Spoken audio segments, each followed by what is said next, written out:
So that assassination attempt on Donald Trump may have gotten him reelected. The photo of him with that fist raised, with his ear bloodied by a shard of glass from the teleprompter shattered by the assassin's bullet, fed perfectly into the Christian nationalist vision of him as God's chosen Savior of America from its corruption by sin. To the uncritical, low information, nominally Christian voter, Trump fits the narrative of the popular flavor of evangelical Christianity and its theology. This theology was inherited from a corrupted understanding of Calvinist theology brought to this nation in the 17th century by the Puritans. Calvin believed that for God to be all-powerful and all good, God couldn't be influenced by finite creatures like us and our actions. To solve this theological problem, Calvin thought God pre-selected who would go to heaven, he called them the elect, and who would go to hell, everybody else, before they were even born. Our good or bad behavior in this life couldn't change our ultimate destination. The finite being can't change the infinite being. But God kept secret who was saved and who was damned. This meant that we should love our neighbor who may seem good or may seem evil, but may actually be one of the saved. The Puritans, however, thought that they could see signs of election. They thought of themselves as the living saints. They believed one could recognize signs of election by God to be saved, witnessed in their sanctified lives. Signs such as being a person of good character, generous and kind. Another sign was wealth. In our capitalistic society, wealth has grown in importance in their thinking as a sign of being one of God's chosen people. Many evangelical churches have gone further with this idea, creating a strand of Christianity called the prosperity gospel that uses financial success as a sign of holiness. Give generously to the church, that confirms your holiness status. This is quite a business model. Trump fits perfectly into the prosperity gospel message. His financial success shows God's loving hand on his shoulder. You might protest that the man is a sinner, making money from gambling, cheating his contractors, divorcing his wives, and cultivating anger, hatred, and lies. But the evangelical church has an answer for that. We are all sinners who can't help ourselves because we are tainted by the sin of Adam and Eve. It is only being saved in the blood of the Lamb and having Jesus in our hearts, guiding us, that can allow us to gain the success that we crave. And God can use those living saints, even when they don't realize they are doing God's will, as part of a greater plan that is beyond our comprehension. the assassination attempt, much as it was translated into the theater for the Republican convention as practically the second coming of Trump as God's agent, hasn't seemed to have changed Trump at all. Few are seeing any change of heart by Trump, but rather a further retrenchment in who he has always been, a skilled con man out to take advantage of his mark for personal gain. And once again, his mark is America. In reality, Trump is closer to the antithesis of a holy figure. He shows a profound lack of all the features associated with saintly leaders. Trump couldn't hold a candle to moral visionaries like the Reverend Dr. Martin Luther King Jr. or former President Jimmy Carter, or even Joe Biden for that matter. Why? Let me count the ways. First, Trump hasn't got a moral, ethical, religious, or principled bone in his body. He's driven by what he can get away with. Everything is transactional. The only thing that matters is getting the advantage in making the deal. And everything is on the table. And if the deal breaks a law, that is what lawyers are for.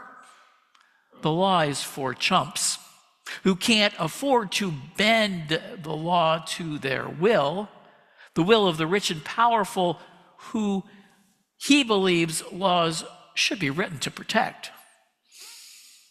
In this completely transactional universe, there should be no rules, just agreements. And if the deal doesn't satisfy or take advantage, the law is a tool for escape. It is in this way of thinking, lies are just functional tools to gain the upper hand and manipulate others. He has no respect for any principles that truth represents. In the transactional worldview, there are two kinds of people, winners and losers. Winners become successful and losers failures. The greatest evil in the transactional world is becoming a failure. One of Trump's strongest disparagements is to call someone a loser. Losers can be pushed down into the dirt and ground down with one's heel. They are worthless beings to be dehumanized. The only possible redemption for a loser is to travel down to Mar-a-Lago and convert to being a follower of Trump and be rehabilitated by his magnanimous presence. In the transactional worldview, others are either on your side supporting you or enemies. Either you are for me, adore me, follow me, constantly praise me, or you're not to be trusted. Trump is the only stable genius, and everyone else must bow before him as the supreme leader. If not, you need to be eliminated. The test of which side you are on is the test of loyalty. Do what I say, or you'll be banished.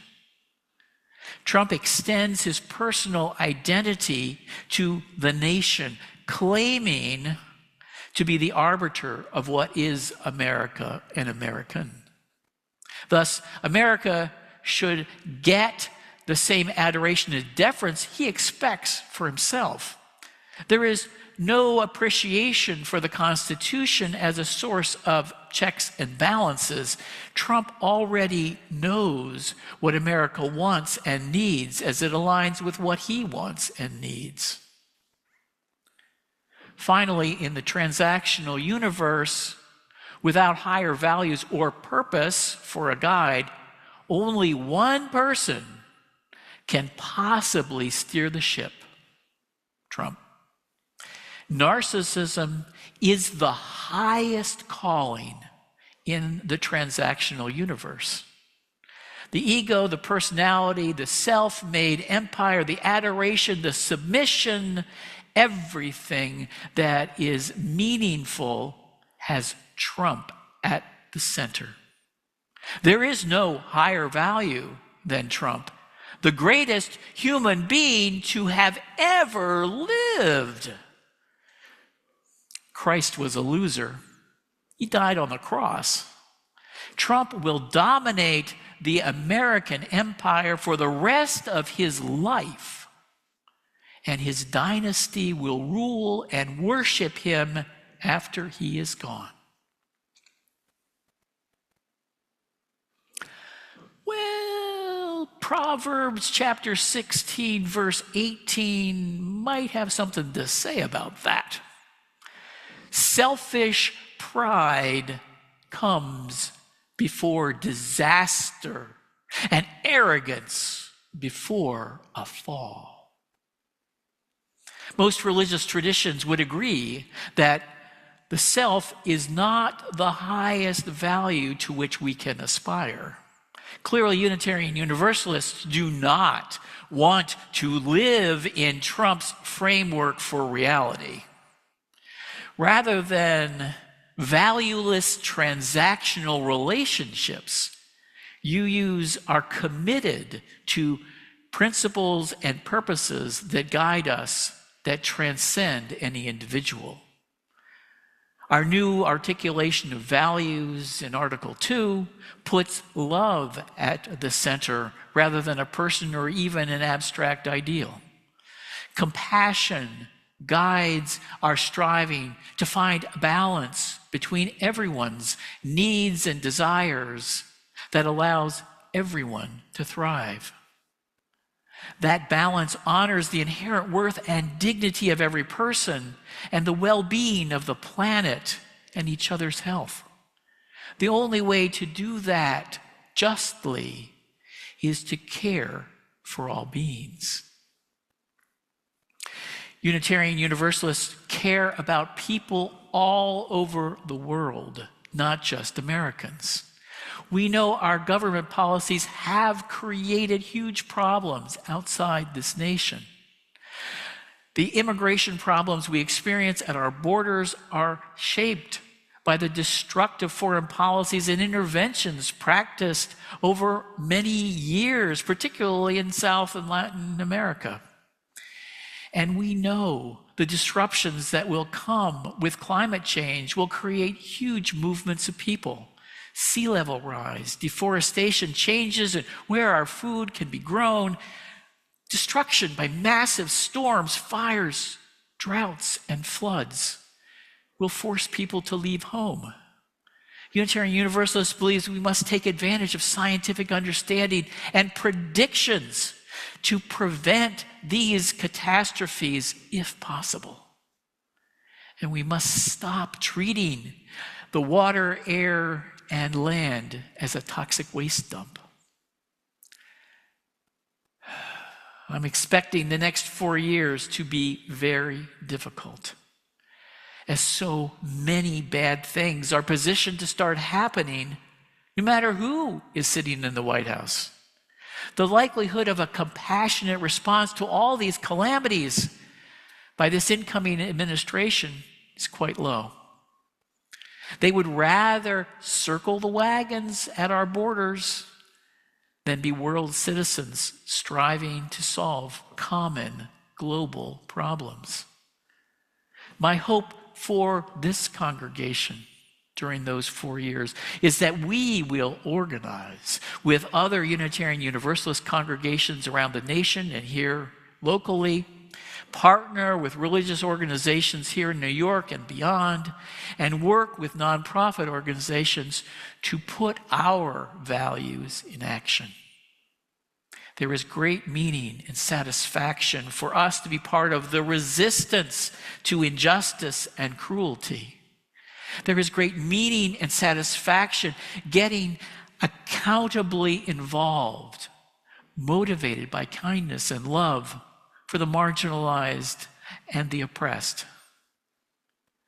This can be an authentic expression of our universalist spirit and heritage that sees everyone as saved and worthy of care and support. Fourth Universalist, located as we are here in New York City, sits at the center of immense wealth and power that could be leveraged for good. Our proximity to it increases our responsibility to act in ways that will change hearts and minds and stimulate generous action. All of the barriers to solving these huge problems could be resolved through changes of heart and expansion of compassion. The biggest barrier to change will be the Grinch, who will be taking the oath of office tomorrow in the rotunda at the Capitol in Washington, D.C. Without a change of heart, I don't see an escape for him or for this nation from disaster and the fall that will surely come from his pride and arrogance. May our Whoville songs and action maybe, just maybe, grow his heart several sizes and prevent some of the troubles coming ahead. So be it.